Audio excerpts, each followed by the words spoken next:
నేను ఆగిపోవడం. నా దురదృష్టం కొద్దీ జగన్మోహన్ రెడ్డి రాజకీయ పార్టీ పెట్టడానికి ప్రయత్నం చేయడం, దానికి నన్ను అభ్యర్థించడం, అయినా మీ సహకారం కావాలి, మీరు రావాలి అని చెప్పి, మీ సీనియారిటీ మాకు ఉపయోగపడుతుందని చెప్పాను. ఆయన ఆ రోజు చెప్పినటువంటి మాటలన్నింటినీ కూడా నేను విశ్వసించాను. ఎందుకు విశ్వసించాలంటే ఆయన నాతో వాస్తవంగా చెప్పినటువంటి మాటలు. నన్ను బెంగళూరు రమ్మని చెప్పేసి ఆయన మాట్లాడి పిలిచి కూర్చోబెట్టి ఆయన నాకు చెప్పిన మూడు మాటలు.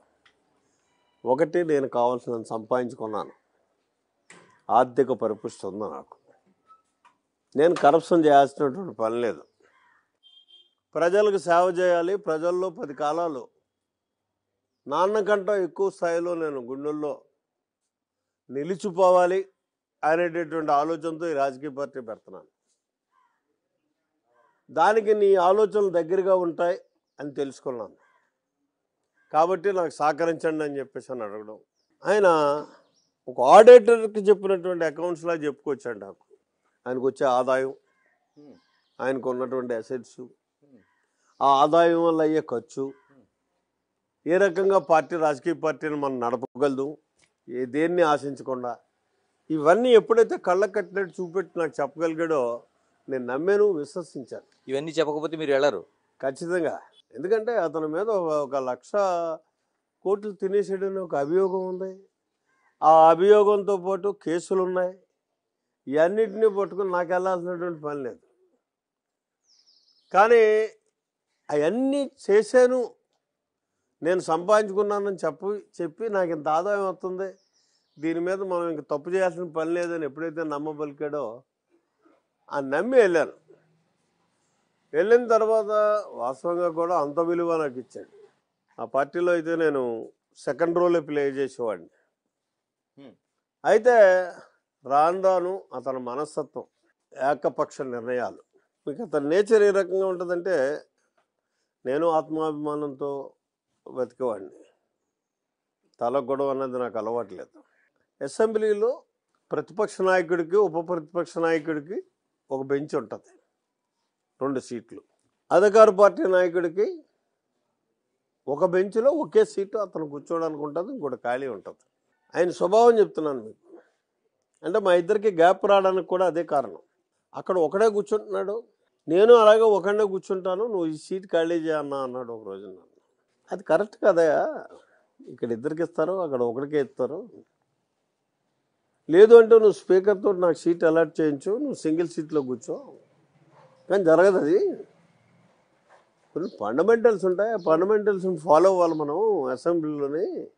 ఇది కరెక్ట్ కాదని చెప్తే ఎక్కడ దిక్కును కూర్చో అన్నాడు. ఎక్కడో దిక్కును కూర్చొని స్వభావం కాదు నాది. తల ముక్కును బతకాల్సినటువంటి పని లేదు. అక్కడి నుంచి గ్యాప్ రావడం ప్రారంభమైంది. ఆయన నన్ను భూతత్వంతో పెట్టి చూడడం మొదలుపెట్టాడు, నేను ఆయన భూతత్వంతో చూడడం మొదలుపెట్టాను. అంటే ప్రతి చిన్నదాని దగ్గర అనుమానాలు రావడం ప్రారంభమయ్యాక చిన్నది పెద్దదై, పెద్దది చిన్నదై, అలా గ్యాప్ వచ్చింది. ఆ గ్యాప్ని మా నాయకుడు చంద్రబాబు నాయుడు చాలా తెలివైనాడు, పసిగట్టగలడు. ఆయన ట్రాప్ వేసాడు. మీకోసం బాగా తెలిసిన నాయకుడు, తెలుసున్న నాయకుడు కాబట్టి ఇద్దరు స్వభావాలు ఒకరికొకటి తెలుసు. కానీ మళ్ళీ ఇక్కడ మోసపోయాను. నన్ను అప్పటికి 5 సార్లు మంత్రిగా ఇస్తున్నాను అని చెప్పేసి ఇవ్వలేకపోయాడు. మళ్ళీ ఆరోసారి కూడా నీకు మంత్రి ఇస్తానని తీసుకెళ్ళాడు నన్ను, మళ్ళీ ఇవ్వలేకపోయాడు అని ఎందుకంటున్నానంటే, ఆనాడు ఏ శక్తులు అయితే అడ్డుకున్నాయో అదే శక్తులు ఈనాడు అడ్డుకున్నాయి. ఈ మన జిల్లా రాజకీయాలు అయ్యి వాస్తవంగా చూసుకుంటే రేపు అదే వస్తుంది. ఇవాళ పాపం మా వాళ్ళు అంతా పిచ్చోళ్ళు, సీనియర్ నాయకుడిగా నాకు అవకాశం వచ్చేస్తుంది రేపు అని చెప్పి భ్రమంలో ఉన్నారు.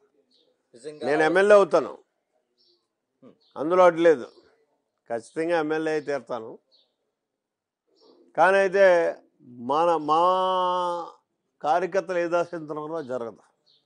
మరి జరగకపోతే ఆత్మాభిమానం కలిగిన జ్యోతుల నెహ్రూ ఎలాంటి నిర్ణయం తీసుకుంటారు? ఎందుకు తీసుకోవాలి?